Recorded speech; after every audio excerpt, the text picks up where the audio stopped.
British Spy Stories, Season 2, The Kill Order. Episode 27. Panama stands in the shower for longer than usual, then gets dressed and goes out into the March night. He walks from his flat and through the city centre, a place he has known for all of his life. The wind picks up as his route takes him beyond the busy shopping streets and into the residential roads of the Frunziensky district of Minsk. He reaches the Hotel Panamarenki and takes the lift to the bar near the top of the building. He orders beer and finds a table for 6 near the window that allows a wide view of the tower blocks sprouting up from amongst the trees for as far as the eye can see. From behind him, he hears the voices of his oldest friends as they emerge from the lift. Panama turns, and the old gang from his school days, Felix, Oni, and Dionte, see him at the same time. They all hug and order more beers. Panama has lost count of the number of beers he's had.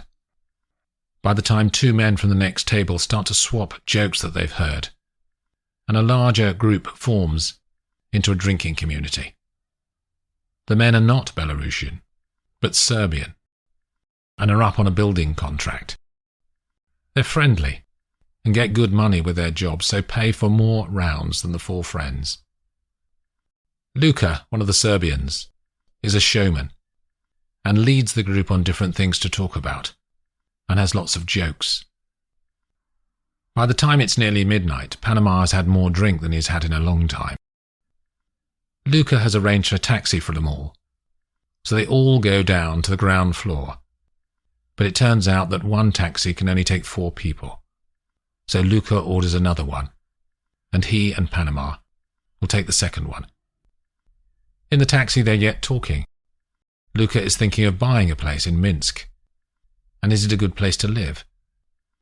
Panama says he's lived here all his life and has a flat in the centre, but is staying out of town in a family house in the forest at the moment. Luka is fascinated and says how good it must be to have a second place to get away to. He asks Panama if he has pictures of the house, and Panama shows what is on his phone from years ago when he went as a child. Luka says he's loved to see the place, and is it far from the city? And Panama shows him the map on his phone where the place is, and Luka is very impressed. The taxi drops off Panama at his flat, and he watches the tail lights of the taxi disappear off round the corner. Once inside, he realises how drunk he is, so turns on the shower to cold and puts his head under the stream for 5 minutes, until he starts to feel vaguely logical again inside his head. He picks up his phone and dials a number.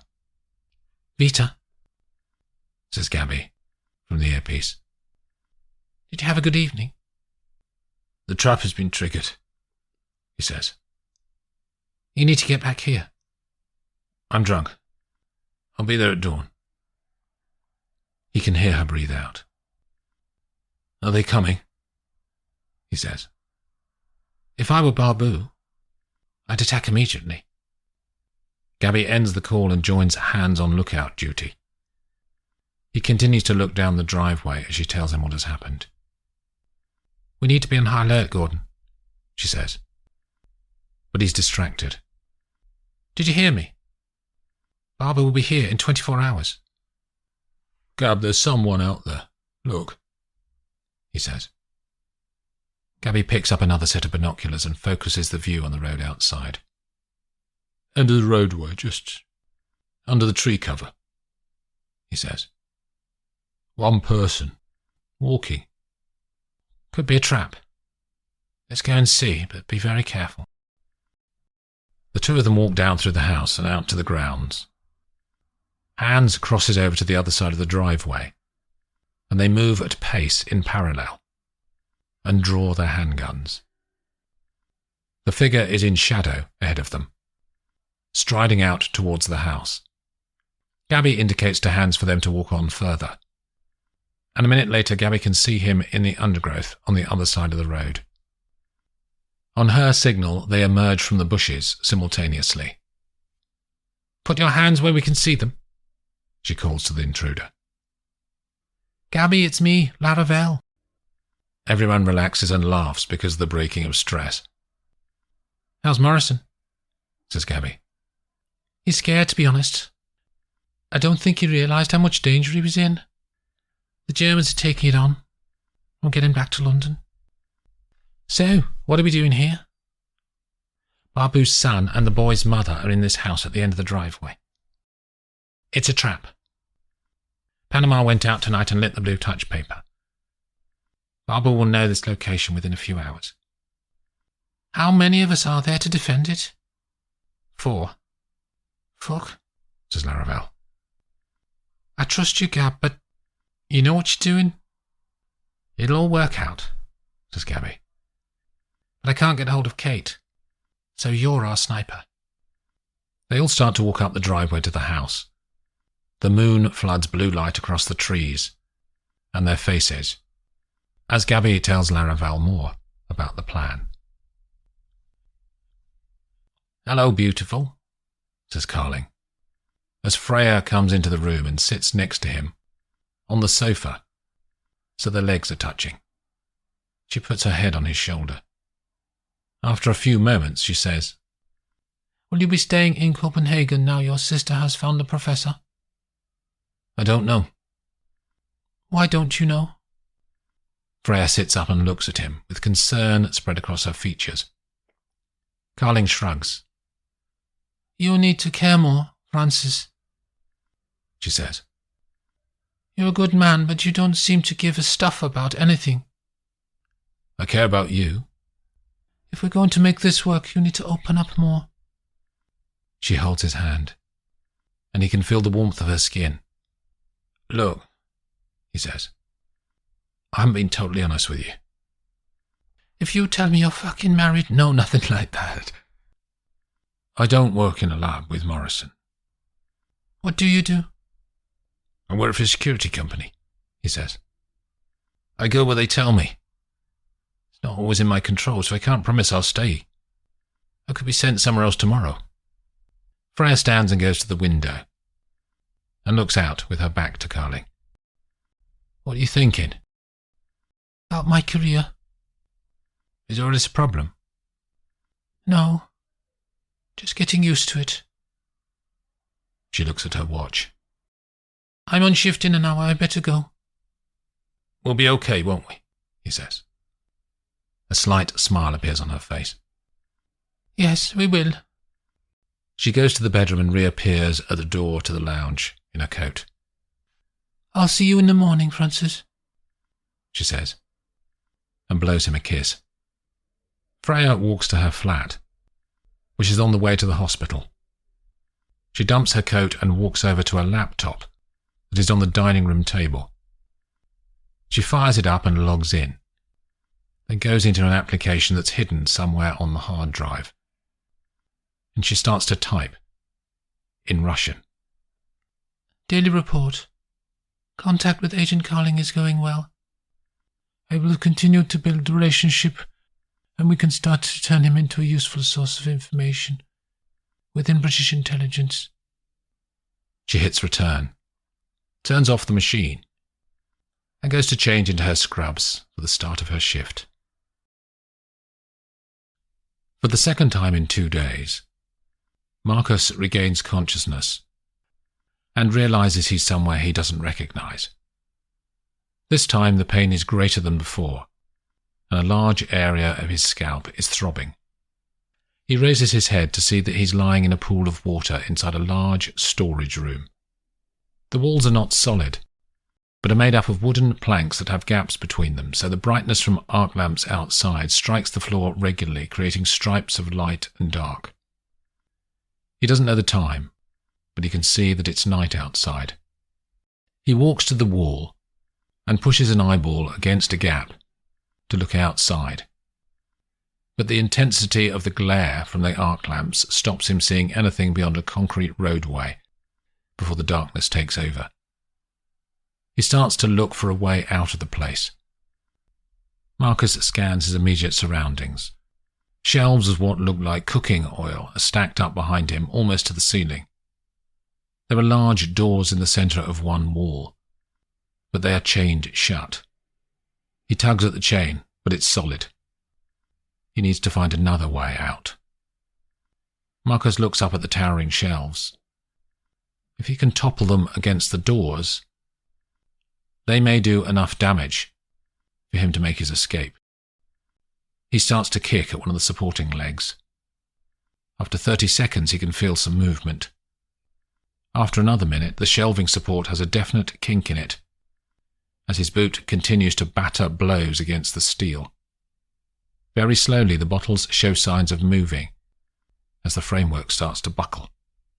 Then, it all happens very quickly. The leg collapses outwards. The steel above the leg is pushed out and the bottles of oil start their descent to earth. In less than 2 seconds, the shelves collapse and some bottles split, sending oil clouds spinning off into the room. He has to run to dodge the falling framework, and falls clumsily onto the concrete floor. The main bulk of the steelwork crashes against the wall, near the doors. The sound wave comes next, and then the echo from the walls of the room. After that, only peace. He mentally checks his body for pain. There's nothing more than before. Marcus tries to move, and his leg is caught under a part of the framework. He twists his leg, and gradually it comes free, and he crawls along the floor through the dust and the oil puddles, then stands and walks to the half-broken doors. There's a hole which is big enough for him to climb through. Once outside, he surveys the scene. He is in some sort of industrial estate. The night sky domes black over his head. No stars are visible, and the air has a chill. Marcus walks along what seems to be the exit route to the access road. The first time he sees the cars coming in his direction is as he turns the last corner before the access road joins the main highway up ahead. One black van and a large SUV steam off the road and into the estate. Both have their headlights on full beam, and he's caught in their glare before he has a chance to find cover. Too late, he starts to run to the left, into the waste ground to one side of the concrete roadway. He can hear men shouting behind him. Marcus tries to quicken his pace, but the ground becomes uneven, and he stumbles more than once before standing again and resuming his run. He reaches a line of fencing and runs along its length, searching for breaks or holes. There is a section that has become loose from children or animals pushing through, and he grabs the wires, trying to make a gap large enough for his escape. He is tired, and the work takes longer than he thought it would. He can feel his adrenaline peaking inside him, and his palms sweating as the shouts of the men get louder and closer. Marcus finally gets enough space to go through, and throws his body through the hole in the fence. But he is too late, as 2 large hands grab him and haul him back, then throw him to the ground. He fights back. The man comes back at him and tries to pull his arms behind his back. Marcus kicks the man's legs behind his knees, and the guy collapses but recovers. Finally, Marcus feels the force of a fist on his cheek, and the ground coming up to meet his head as he falls. The man pulls his arms again and clicks handcuffs onto Marcus's wrists. "Secure, Chief," says the man, and roughly sits Marcus up on the ground. The shadow of a man walks towards him, and he looks up at the man's face. "Marcus," says Sir Bernard, "London Control have been tracking you. They saw you brought here. We arrested 2 people driving away 5 minutes ago. You've a whole lot of explaining to do, man." "They trapped me, sir." His voice is weak. "You've gone too far this time, Marcus. We found a young woman in the room in Soho. She was dead. We found your DNA on her, Marcus. You can't continue in the service after this. But, sir... It's over, Marcus. Take him away, Sergeant.